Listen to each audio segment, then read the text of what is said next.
Bem-vindos a mais um MedTech Talks by Biosense Webster. Hoje vamos abordar um tema muito relevante para a saúde do coração, que são as arritmias cardíacas. Bom, as arritmias cardíacas, elas acometem a mais de 1 milhão de pessoas anualmente no Brasil.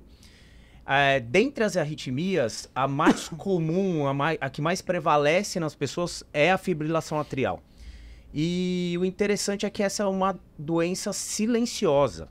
A 15 a 30% dos pacientes não têm sintomas da arritmia. Então, é por isso que nós vamos abordar esse tema tão relevante hoje. E para isso, eu estou aqui com o Dr. Fábio de Luca, coordenador de cardiologia do Hospital São Luís do Morumbi. Muito bem-vindo, Dr. Fábio. Obrigado, Rafael. Estou aqui também com o Dr. Morredini, eletrofisiologista do INCOR, da Rede São Luís, do Hospital Brasil. Seja bem-vindo, Dr. Morredini. Muito obrigado. E também estou aqui para a gente ter a visão do paciente, com o Alessandro, que teve uma arritmia cardíaca, vai compartilhar um pouquinho da história aí dele aí com a gente, assim, Alessandro. É um prazer estar aqui com todos vocês, agradeço o convite de poder partilhar um pouco da minha experiência com todos. Perfeito, muito obrigado, Alessandro, pela sua disponibilidade. E eu gostaria de começar com algo um pouquinho mais técnico. Dr. Morredini, vamos lá. O que é uma arritmia cardíaca? Bom, agradeço esse convite, participar do evento. E uma arritmia cardíaca, na verdade, é uma alteração elétrica do músculo do coração. O coração ele tem uma função de bomba, de enviar sangue para todos os nossos órgãos. E para fazer isso, precisa de uma harmonia elétrica, para que essas câmaras contraiam de uma forma adequada. Quando essa harmonia elétrica é quebrada, surge um distúrbio do ritmo cardíaco. A maioria das vezes isso é uma condição benigna, mas existem condições especiais que isso aí acarretam risco para o paciente. Quando tem risco, ou eventualmente o paciente tem sintoma, é aí que entra o papel do médico para tentar ajudar o doente. Perfeito. Tratar ou não a arritmia de acordo com as diferenças de cada uma. Com certeza. Perfeito. E aí a gente vem, depois dessa explicação, com o Alessandro. Alessandro, eu acho que seria interessante você explicar um pouquinho para a gente como foi sua jornada.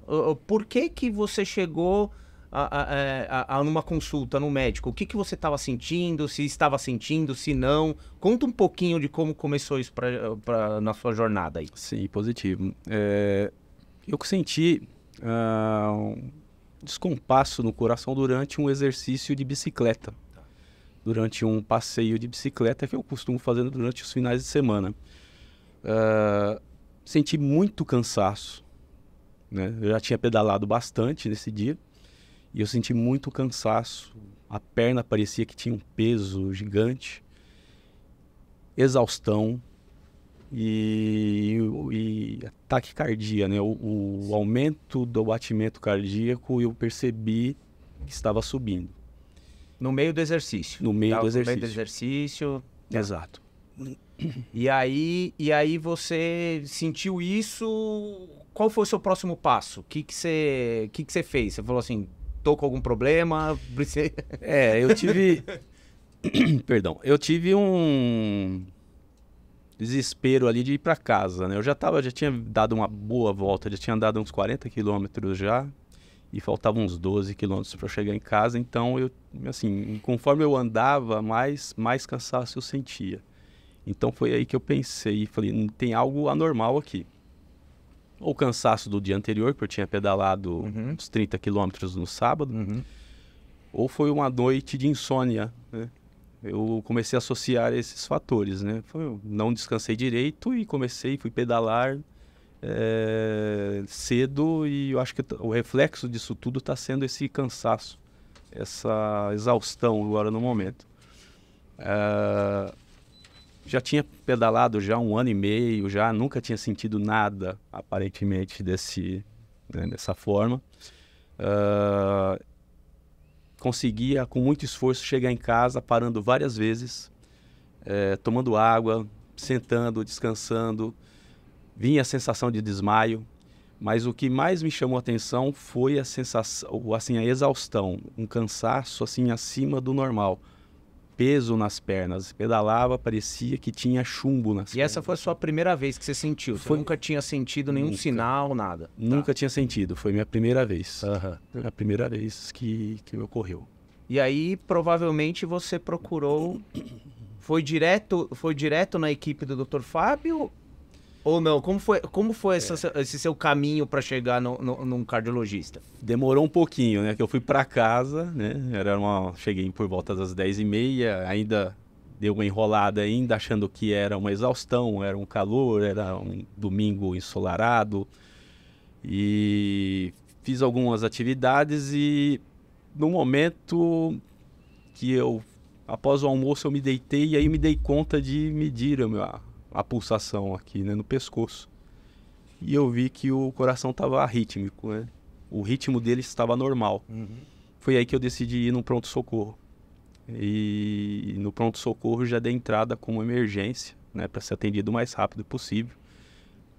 Ali eu vi que algo estava errado. Eu nunca tinha sentido isso, né, até o momento, né? E já dando entrada no pronto-socorro, prontamente atendido, já fui para a sala de emergência, já fiz uma bateria de eletrocardiogramas e foi ali já identificado que eu estava com uma arritmia e uma arritmia chamada fibrilação atrial.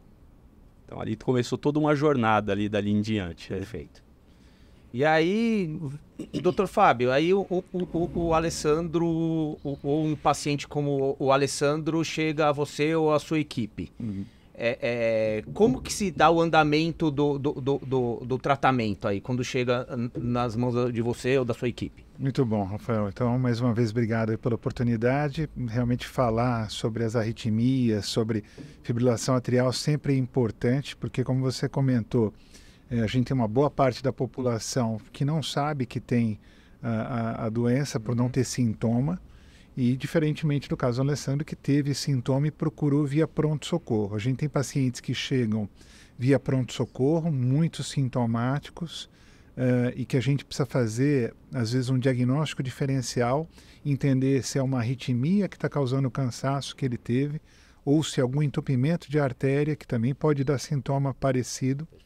Então, dentro de alguns hospitais, e o nosso faz parte disso, a gente tem um protocolo específico para investigar, para determinar e chegar na causa básica. Fora os pacientes que chegam no pronto-socorro, a gente pode ter, hoje em dia a gente tem paciente que chega em consulta, marca uma consulta porque está sentindo episódios que vão e vêm de palpitação, de mal-estar. A gente tem pacientes que não têm sintoma nenhum e aí no exame de check-up, de rotina, através de um Holter ou de um teste ergométrico, faz esse período de arritmia. Como o Alessandro comentou, ele teve desencadeado pelo esforço, o gatilho dele foi o esforço. Tem paciente que por alta ingesta de bebida alcoólica, de energético, de café, são gatilhos diferentes, mas todos eles podem propiciar. Depois o Morredini nos ajuda aí a entender um pouco por que esses gatilhos ajudam a desencadear as arritmias. E tem hoje em dia até aqueles pacientes que também não têm sintoma nenhum, mas o seu relógio que tem o acompanhamento da frequência cardíaca vê que o coração às vezes está batendo fora do ritmo. E tem muitos pacientes que estão nos procurando. Olha, doutor, eu vi que aqui fez um descompasso, uma arritmia e nos procuram. Os smartwatches estão sendo um bom diagnóstico aí hoje em dia, né? E hoje a gente tem estudos que validam isso também, que realmente mostram que esses gadgets aí, eles nos ajudam a diagnosticar as arritmias, né? E acompanhar em pacientes que a gente chama de paroxismo, quando ela aparece e some, e às vezes sem sintoma. Sim. Então, esses paroxismos, às vezes, essas recorrências que não dão sintoma, às vezes, se ele está monitorado pelo tempo todo, isso nos ajuda a diagnosticar. Então, vejo que a gente tem muitos cenários aí, o paciente que chega no pronto-socorro, o paciente que vai numa consulta de check-up, o paciente que está tendo sintoma e vai numa consulta e a gente busca, através dos exames, determinar, e o paciente que não tem sintoma nenhum e vem por uma alteração do smartphone ou algo do tipo. No caso do Alessandro, quando ele chega para a gente, como eu comentei, a equipe tem um protocolo desde a emergência até a saída do paciente do hospital, ele tem uma trajetória que vai visar, primeiro, dar conforto para ele, tirar o sintoma que está causando angústia, fazer o diagnóstico através disso e, depois do diagnóstico feito, determinar pelo perfil do paciente, isso a gente pode conversar daqui a pouquinho, pelo perfil do paciente, se o melhor tratamento para ele é um tratamento com remédio, é um tratamento com algum tipo de intervenção. Então, foi aí que a equipe, iniciando o entendimento do caso do Alessandro, com o diagnóstico, e aí ele comentou bem, o eletrocardiograma, na porta de entrada, é o exame mais simples, mas é o exame que vai ver a atividade elétrica do coração e ver se ela está batendo num ritmo compassado ou se está descompassado. Se está descompassado, um dos diagnósticos pode ser fibrilação atrial, que foi no caso dele. E aí daqui a pouquinho a gente... É um alerta, né? Um alerta para chegar e daí ter o tratamento mais... Eu ia colocar no... Eu vou chegar no ponto dos tratamentos, mas que você mencionou, mas eu acho que é legal, assim, eu acho que a visão de vocês dois, tanto do Alessandro quanto do Dr. Fábio, assim, a angústia, né? Assim, os pacientes chegam... E você, doutor Fábio, quais são as angústias, quais são as perguntas que... As primeiras coisas... Não sei, assim, eu vou supor aqui, eu vou conseguir pedalar da mesma forma ou não? Quais são as angústias que mais vêm, assim, para... Eu estava brincando que o Alessandro faz tecnologia de informação, tudo, e ele também tem que, às pressas, dar socorro para a agência que ele cuida lá, para ver se deu algum problema, se ele tem que voltar logo. Então, essa angústia é inerente à maioria das profissões. No caso dele, é a mesma coisa. Então, quando o paciente vem e o circuito saiu do ar, no caso dele, o sistema caiu, a mesma coisa. Ele está tendo uma desregulação de sistema, a gente vai ter que definir, cada caso é um caso, então a gente vai ter que definir a idade, as comorbidades que cercam, se o paciente tem pressão alta, diabetes, colesterol, o que a gente vai ter que acertar em concomitante, se ele tem entupimento das artérias do coração, se o coração já está fraco ou não, para determinar se é um paciente que vai ter um retorno breve às suas atividades normais, se vai precisar de algum procedimento ou não. Então, realmente a angústia, a primeira angústia da entrada, a gente estava conversando aqui, o Alessandro depois pode testemunhar isso bem, é aquela questão de um paciente que nunca foi internado, subir para a UTI, ficar internado em UTI sem saber exatamente o que vai acontecer, mas realmente a equipe médica ela precisa, não só no caso das arritmias, falando em cardiologia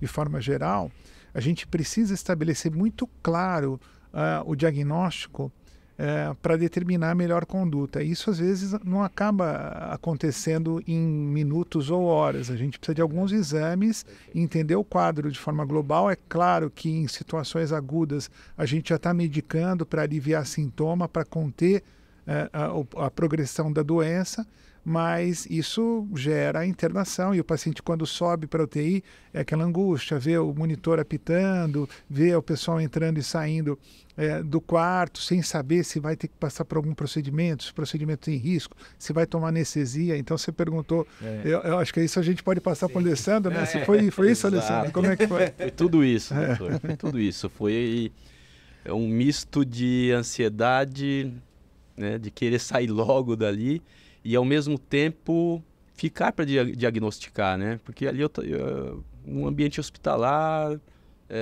pronto para ser o coração virado ao avesso, né? Você fazer uma análise, né, do geral da sua condição cardíaca.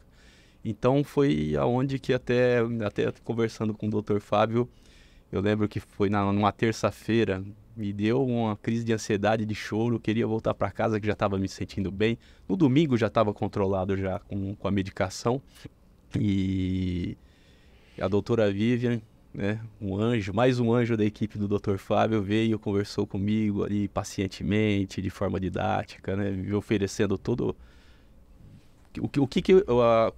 qual que seria o script até a minha alta. Uhum. E foi dali então que eu falei, não, eu vou ficar. Eu vou mudar meu mindset e continuar a fazer fazer todo o tratamento possível. Vamos sair com um coração novo, enfim. E pegando o gancho dos tratamentos disponíveis, né? Pra gente começar a ver como que faz a tabelinha aqui, né? A tabelinha. Eu acho que seria legal o Dr. Modini, o Dr. Fábio, falar um pouquinho. Chegou o paciente, Sim. viu, teve toda essa jornada, chegamos até aqui, é um paciente que precisa ser tratado, né? E vocês decidem qual a melhor forma. Como que se dá isso? Como que vocês chegam quais são as opções de tratamento? Como que se dá a tabelinha aqui de cardiologista, eletrofisiologista? Como que funciona aí para o pessoal entender? Eu vou falar, primeiro, Rafael, que a gente tem um privilégio muito grande. Minha equipe tem o privilégio de contar com o Dr. Morredini, que realmente dispensa a apresentação. Então, a gente tem essa possibilidade de ter especialistas de alta qualidade técnica e toda uma infraestrutura hospitalar para a gente poder oferecer para o paciente o que tem de melhor, tanto em tratamento para intervenção quanto no tratamento medicamentoso. Isso é realmente uma oportunidade que nos dá uma tranquilidade para definir. Então, fazendo o diagnóstico, a equipe clínica recebendo o paciente, normalmente todo paciente que interna via pronto-socorro, a cardiologia é acionada, começa a fazer a determinação diagnóstica, o paciente sobe para a internação, nesse caso, diagnosticado uma fibrilação atrial com alta resposta do ventrículo, ou seja, com uma frequência mais alta, iniciando as medicações, o paciente vai para terapia intensiva para ser monitorizado, e aí a gente aciona a equipe da arritmia e da eletrofisiologia, e aí entra em cena o super especialista aí. Muito bem, esse caso do Alessandro é um caso assim muito especial, porque ele tem uma condição clínica. Para contextualizar, a fibrilação atrial, esse tipo de estratégia para tratamento, eu trabalho com essa parte de intervenção, mas é óbvio que tem várias possibilidades para tratar. Tratamento com medicamento e tratamento intervencionista. Cada um tem uma característica. Tem pacientes que podem se adequar mais a uma situação ou a outra. No começo, quer dizer, a fibrilação atrial, a descrição da técnica começou em 98. De lá para cá, nesse período, o avanço da tecnologia foi espetacular, daquilo que a gente pode oferecer para o paciente. Teve uma fase, até uns 10 anos atrás, que o paciente ele tinha que ter várias crises e trocava diferentes medicamentos. Quando tudo falhava, indicava a ablação. A ablação ficava como um último recurso para o paciente. Hoje, com o avançar da tecnologia, é praticamente o contrário. O que acontece? A gente tem evidências, quer dizer, trabalhos de literatura, publicações muito impactantes, que quanto antes você tratar esse paciente, mais benefício você traz para ele. Porque essa alteração elétrica, quando nada é feito, ela leva a uma alteração anatômica e vai ficando cada vez mais difícil de tratar. Então, por exemplo, o caso do Alessandro, eu lembro que tinha um aumento de ato esquerdo. Então, aparentemente, foi o primeiro episódio documentado. Aí, sempre tem esse debate, congresso, tal, mas foi a primeira crise. Vale a pena você partir para um tratamento intervencionista? Então, a primeira coisa que a gente tem que ver é a segurança. Eu diria que hoje a ablação de fibrilação atrial é um procedimento extremamente seguro. Você fazendo esse tipo de procedimento com grupos experientes, que fazem grande volume de intervenção, a taxa de complicação ela não é 0, mas ela é muito menor que 1%, bastante seguro. Então, no caso do Alessandro, quer dizer, a gente tem evidência na literatura hoje, por exemplo, o paciente se apresentou com fibrilação atrial. Se ele começa por um tratamento intervencionista, por uma ablação, tem impacto até em mortalidade. A gente tem essa informação na clínica. Por outro lado, a gente pode dar o remédio. O tratamento clínico sempre vai ser uma opção. E tem paciente que prefere, ok? Às vezes ele fica um longo período controlado com a medicação. Mas, quando a gente opta por dar remédio para esse paciente, dar fármaco, ele tem uma chance, que tem evidência na literatura também, até 10 vezes maior de evoluir dessa forma que o Alessandro tem paroxística, que a gente fala, que o paciente está bem, de repente ele tem a crise, toma um remédio, vai proteína, daqui a pouco reverte. Esse paciente, a história natural dele mostra que com o passar do tempo, daqui a pouco ele entra em arritmia, ela não reverte mais. É muito mais difícil de tratar, que é a forma persistente. Sim. Ela passa a ter mais de 48 horas de duração. Então, se a gente iniciar eventualmente, tem uma documentação para isso, com tratamento farmacológico, pode controlar. Mas no longo prazo, a chance dele evoluir para essa forma persistente, ela chega a ser 10 vezes maior do que se ele fizer um tratamento intervencionista. Então, tem esse aspecto que o paciente fica preocupado de fazer um procedimento invasivo, mas primeiro é ter a documentação, quer dizer, quais os dados do serviço. A gente tem uma casuística grande em outros hospitais já da rede, a gente tem muito mais casos e eu acho que é ótimo, é comparável aos serviços de liderança. E é interessante até para os pacientes entenderem que não é, assim, às vezes a arritmia cardíaca não é persistente, não quer dizer que não é só necessariamente persistente, né? Ela pode a paroxística, né? Pode ir e voltar, né? E ter eventos, né? A gente tá que é o dizendo, mais né? comum. Que é o mais comum. Por exato. exemplo, o caso do Alessandro. É. Ele estava fazendo uma atividade física que ele gosta de fazer há 1 ano. E aparentemente, quer dizer, a descarga adrenérgica liberou adrenalina na circulação e foi um fator, foi o gatilho nesse caso. Certo. Um paciente jovem que gosta de fazer atividade física e começa a ter crises quando vai fazer atividade física. O que a gente vai propor para esse paciente? Tratamento farmacológico sempre é uma opção, mas ele vai ter que fazer um tratamento de longo prazo. E hoje a gente tem uma possibilidade terapêutica curativa para essa doença. Então, os pacientes sempre têm que saber que tem essa possibilidade. Eu acho que o Moredini tocou num ponto fundamental, e a gente pode passar a bola para o Alessandro também aqui, que é essa questão do entendimento do paciente, né? Então, a medicina, eu acho que ela hoje, ela claramente, isso ao longo dos anos foi se consolidando. A decisão, ela não é uma decisão pontual do médico. O médico, ele faz a apresentação do caso do paciente. O paciente tem que ter entendimento, porque ele vai ter que se cuidar, a família vai ter que ajudar. Então, a família, o paciente tem que ter o entendimento e definir os caminhos, as possibilidades, né? O Alessandro pode comentar, estava falando que num dos momentos ele ficou um pouquinho ansioso na internação. Estava comentando da Vivian, que a doutora Vivian chegou e te falou, olha, o hospital não é uma prisão, né? A gente tem esse caminho, tem o caminho de medicamento, mas a gente está querendo oferecer o que a gente acredita que seja o melhor caminho. Então, eu acho que isso foi positivo. O que você achou? Foi positivo. Foi dali que deu, né, um start para permanência, né? Vamos fazer todos os exames que precisam ser feitos. A gente sabe que demanda tempo, existe toda uma burocracia por trás, mas decidi ficar. E eu lembro que, acho que foi na terça que eu conversei com ela, na terça noite para quarta a gente já fez alguns exames mais determinantes ali, como uma angiotomo, uma ressonância do coração, e ali já teve seus achados. Então ali eu falei, poxa, por quê, né? Por que eu pensei em ir embora, né? Não devia, tô aqui, tá ótimo, né? Eu acho que ali começou o início do tratamento, na verdade, né? Então ali começou a saga para que eu saísse de forma curado, né? Legal. E como você está se sentindo hoje? Conta um pouquinho como que foi pós o evento, pós a experiência, pós o procedimento, né? Como que tá o Alessandro hoje? Foi assim, durante o período que eu fiquei internado, a ficha não caiu, né? Era muita informação processando ao mesmo tempo, né? Como a gente brinca em TI, né? Muita informação processando ao mesmo tempo. E depois que eu saí, eu até lembro que eu troquei mensagem com o Dr. Moredini, né? Falei, eu posso, doutor, já, né? Fazia uns 9, 10 dias mais ou menos, eu já posso voltar a caminhar, né? Pelo menos, né? E ele falou, não pode e tal. Eu falei, eu tô sentindo um desconfortozinho aqui do lado esquerdo, mais algo por postura, né? Um probleminha de muscular, alguma coisa assim.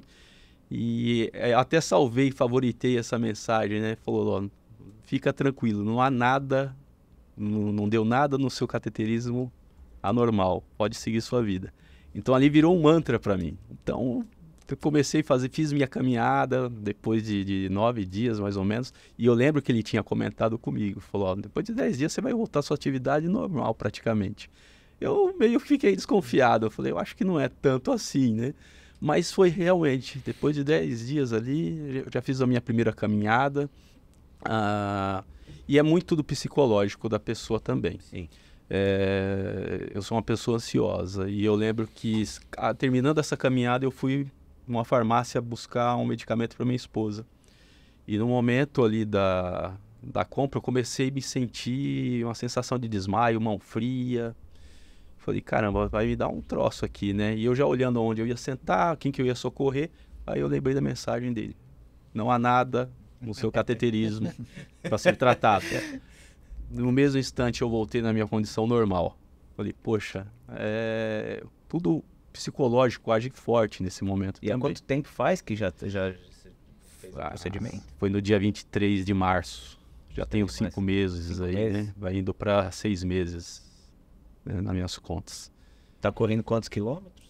Hoje eu tô mais na caminhada. Eu procuro mais fazer caminhada de 1 hora, 3 vezes por semana. Bom. Eu perdi o medo, eu tava com um pouco de medo da bicicleta, né? Até o doutor Ítalo, outro anjo da guarda também da equipe do doutor. Hoje é meu cardiologista, da equipe do doutor Fábio. Ele falou, ó, pode voltar, mas volta cadenciado, volta devagar. Não precisa você andar 50 quilômetros, 60 quilômetros aí de uma vez, né? Igual você fazia. Volta cadenciado, começa 5, vai para 10. E mais ou menos há um mês atrás, eu fui no meu bicicletário tirar o pó da bicicleta, engraxar, encher os pneus. Falei, vou dar uma voltinha aqui no quarteirão, né? A voltinha foi 4 quilômetros.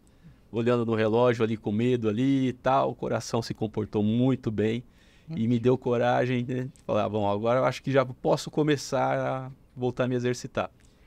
E agora, na última semana, eu andei 16 quilômetros exatos no bairro.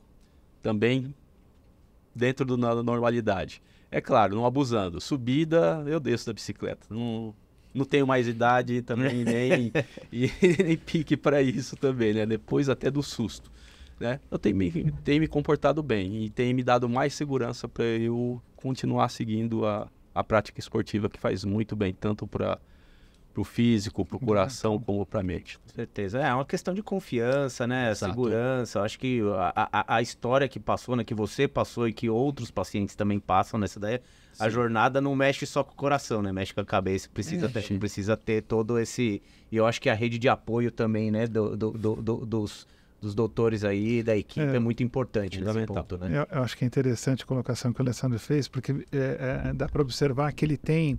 a gente estava conversando, os gatilhos prováveis, então o excesso de cafeína, bebida alcoólica, isso tudo ele tem teve um conhecimento pleno, apesar de, como o Morrinini falou, em geral, tratamento curativo, mas não cabe a gente ficar tendo exageros. Então, essa abordagem multidisciplinar da orientação nutricional, da orientação de fisioterapia, de atividade física, muitos pacientes que têm a dúvida, né? O que eu posso voltar? O que eu posso fazer? Às vezes a gente coloca esses pacientes em planos de reabilitação cardíaca. Eles começam a fazer a atividade física monitorada, até para o paciente se sentir mais seguro. Poxa, eu estou fazendo musculação aqui, eu estou andando fazendo bicicleta, estou andando de esteira e não estou tendo mais arritmia, não estou tendo mais sintoma, ou estou tendo incômodo e esse incômodo não está relacionado a nada. Então, alguns pacientes que entram, que têm um grau de ansiedade, a psicologia também nessa faixa multidisciplinar entra de uma forma muito importante em pacientes que têm ansiedade. O Morrinini comentou, quando a gente tem essa descarga de adrenalina, de hormônios que podem aumentar a frequência cardíaca, todos nós, qualquer um de nós, se tem um pico de estresse, se tem uma ansiedade, né? Os torcedores do Corinthians um pouco mais, a gente está um pouco mais tranquilo, mas a gente tá predisposto a ter períodos de palpitação, de taquicardia por esse desencadeamento hormonal. Então, ter esse conhecimento multidisciplinar é muito importante. E eu acho que é interessante só um ponto, puxando um pouquinho, o acompanhamento pós, faz 5 meses, como que é dado isso aqui com vocês e com o paciente? Existe um tempo predeterminado ou não? É caso a caso? Como é esse acompanhamento dos cirurgiões, dos médicos com os pacientes? Nesse caso em especial, que era essa arritmia que o Alessandro apresentava, ele é um paciente jovem com pouca comorbidade, que a gente fala, com pouca doença associada. nesse contexto, a gente fica mais tranquilo, quer dizer, quando você faz esse procedimento, para as pessoas entenderem, a gente entra com catéteres pela virilha. Essa forma de arritmia, próximo de 90% das vezes, a gente já sabe qual que é o culpado. É uma estrutura que fica no ato esquerdo que se chama veias pulmonares. Em geral, a gente tem 4 veias. Essas veias, elas podem gerar, sob condições muito especiais, a fibrilação atrial. Pode ser o gatilho. Então, se a gente consegue fazer uma cauterização ao redor dessas veias, você consegue bloquear a eletricidade. A questão principal que nós médicos que fazemos esse tipo de intervenção a gente tem, é que a gente quer criar um bloqueio definitivo. Então é importante o paciente saber disso. A gente fala, nessa forma que o Alessandro apresenta, 80% a 90% de chance do paciente ficar livre com uma única intervenção. Mas por uma característica tanto do paciente quanto da lesão que é criada para fazer esse bloqueio, tem uma chance pequenininha do tecido reconectar. Então uma porcentagem pequena desses pacientes, eles podem precisar de uma segunda intervenção para fazer um bloqueio definitivo. Então tem essa chance pequenininha. Esse é um aspecto. Por outro lado, como o Dr. Fábio falou, a gente tem um outro perfil de paciente, que é aquele perfil, por exemplo, do paciente diabético, hipertenso, tabagista, que já tem um coração muito dilatado, que, por exemplo, já infartou e isso pode ter levado a cicatrizes no tecido do coração. Esse paciente, em geral, não é só uma doença elétrica, ele tem uma mudança na anatomia cardíaca, já com uma doença no tecido. Então, normalmente, esses pacientes, para a gente falar em cura, é mais difícil. A gente consegue controlar muito bem a doença e a gente tem que sempre acompanhar de perto, porque para esse outro perfil, ou para esses pacientes que já têm a fibrilação atrial há vários anos, a gente tem que acompanhar de perto porque sabe que tem outros mecanismos elétricos envolvidos. Então tem uma chance maior dessa arritmia voltar. No caso do Alessandro, a gente acompanha em geral a cada 4 meses nesse primeiro ano. Ele vai fazendo exames. Depois do primeiro ano tranquilo, aí ele segue a vida dele, acompanha periódico com cardiologista ou com quem fez o procedimento. Em geral a evolução é muito boa. Bom. Acho que cabe... a gente comentou um pouquinho no início da fibrilação atrial, que a arritmia dá essa palpitação, mas eu acho que também é importante a gente salientar que o grande risco inerente da doença, principalmente nos pacientes que têm comorbidades, os pacientes que têm diabetes, hipertensão, idade, que já tiveram episódios de AVC, de derrame, o risco maior é porque essa instabilidade elétrica que se forma nos átrios, a gente tem que ter uma contração rítmica de átrios e de ventrículos. Quando a gente tem a fibrilação atrial, que vários pontos estão causando estímulo no átrio, só que o átrio perde a capacidade de contrair de forma normal. Então aumenta o risco de formação de trombo dentro do átrio. E aí esses pacientes que acabam se mantendo com a fibrilação atrial, eles têm o risco da formação do trombo, esse coágulo sair do coração e ir para a cabeça e dar o derrame. Então, são pacientes que têm que, com essas comorbidades, a gente calcula o risco que tem que ficar com medicamentos para anticoagulação, além dos medicamentos para arritmia, se não for resolvido o problema dele através da ablação, como a gente comentou, né? Isso é um outro ponto importante. Esse aspecto que o Dr. Fábio falou é fundamental, porque o maior risco dessa arritmia é o derrame. Exato. Então, assim, pode ocorrer... Ou seja, não tratando a arritmia, o grande risco que você tem é o... E a gente consegue calcular esse risco, existem alguns scores que a gente utiliza, anualmente, qual a porcentagem de risco dependendo das comorbidades que o paciente tem. Então, é claro, um paciente com o perfil do Alessandro é um risco baixo, jovem, não tem pressão, não tem diabetes, nunca teve derrame, é um risco baixo. Agora, se a gente pega outros extremos de pacientes que têm um risco muito alto e perpetuando a arritmia, esse risco continua, é um risco inerente mais alto. O risco existe, né? Bom, acho que estamos chegando no final aqui, né? Eu acho que seria legal papo super leve, né? Mais educativo, né? Eu acho que a gente precisa cada vez mais educar, né? As arritmias cardíacas, eu acho que não é algo que é tão disseminado, né? Tá cada ano mais, né? A gente vendo mais um conhecimento maior da população, mas eu acho que o desenrolar dessas arritmias aí podem causar um malefício para o paciente muito grande, né? E não sei, vocês têm alguma consideração final, algum recado para os pacientes? O que você... Uma consulta com o Dr. Morredini aí, o que diria? Não, sem dúvida. Eu diria que, embora a maioria das arritmias tenha um caráter benigno, e elas podem se manifestar eventualmente por sintomas de palpitação, eventualmente pode ser totalmente assintomático. Então é sempre importante, quer dizer, ninguém conhece o paciente mais do que ele mesmo. A pessoa tem a percepção quando algo não vai bem. E quando ela perceber isso, além do acompanhamento periódico, procura o seu cardiologista. Conversa com ele, explica o que você está sentindo, que ele vai solicitar o exame adequado. E hoje o arsenal que a gente tem como cardiologista para conseguir identificar essas arritmias ou qualquer outra cardiopatia é fantástico. A gente consegue com um relógio hoje fazer um eletro do paciente na hora que ele passa mal. Então a chance de dar o diagnóstico, saber o que o paciente tem, qual é o risco que ele tem, aumentou muito. Então é fantástico para o paciente, é fantástico para o médico que acompanha essa condição clínica, porque ele pode proteger o paciente e oferecer o melhor tratamento. Perfeito. Dr. Fábio? Vamos lá, acho que o Morredini comentou bem.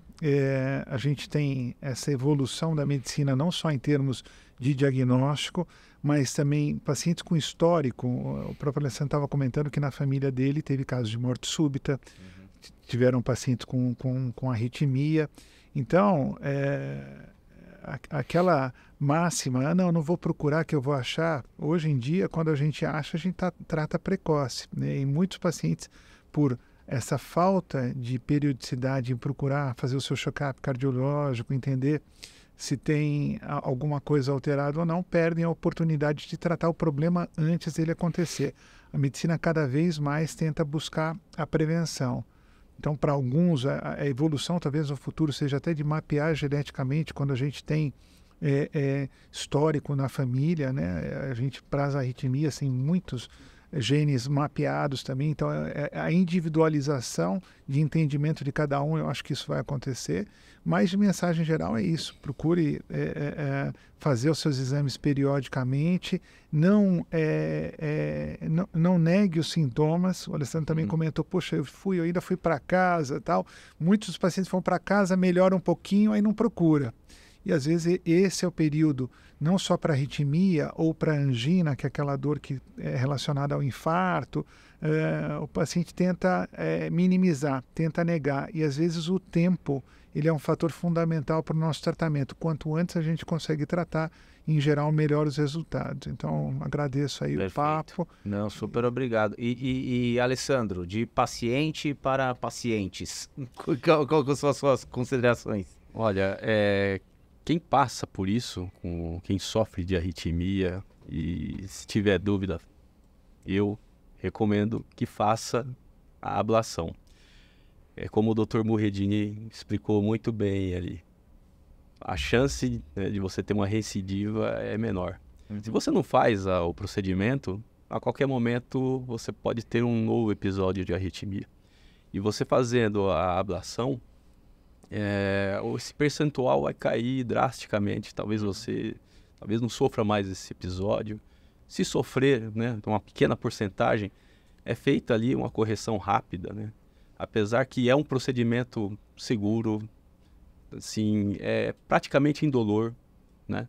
Recuperação em 10 dias, conforme, né, eu testemunhei, por mim mesmo. Quem tem dúvida, faça. É o melhor caminho a seguir, né? Porque você sabe que ali você tem uma segurança de que o retorno é mínimo, se a recidiva é mínima. O percentual é baixo. É muito baixo. Então eu recomendo, e além de recomendo também, sempre passar no cardiologista, sempre cuidar, né, mais afinco do cardio, quanto a máxima, né? Não vou procurar, né? Não quero, vou procurar para achar, não. Já melhorei. Já melhorei, já estou bom, não. É importante, é super importante, né? Eu que sou hipertenso, já faço, né, um acompanhamento, já tenho tempo, já tenho algumas coisas regradas. Depois desse episódio eu regrei mais ainda, né? A alimentação. E a dica que eu dou, né, é essa, façam. Se tiver essa possibilidade, eu recomendo. Cuidar do seu coração, né? Sempre cuide do seu coração. É isso daí. Alessandro, muito obrigado. Dr. Fábio, muito obrigado. Dr. Morredini. Que agradeço. Muito obrigado pela presença. Bom, espero que vocês tenham gostado. Esse foi mais um episódio do MedTech Talks by Biosense Webster. Falamos aqui dos tratamentos seguros para arritmias cardíacas. E eu acho que, como o Alessandro falou, cuide do seu coração. Um abraço a todos.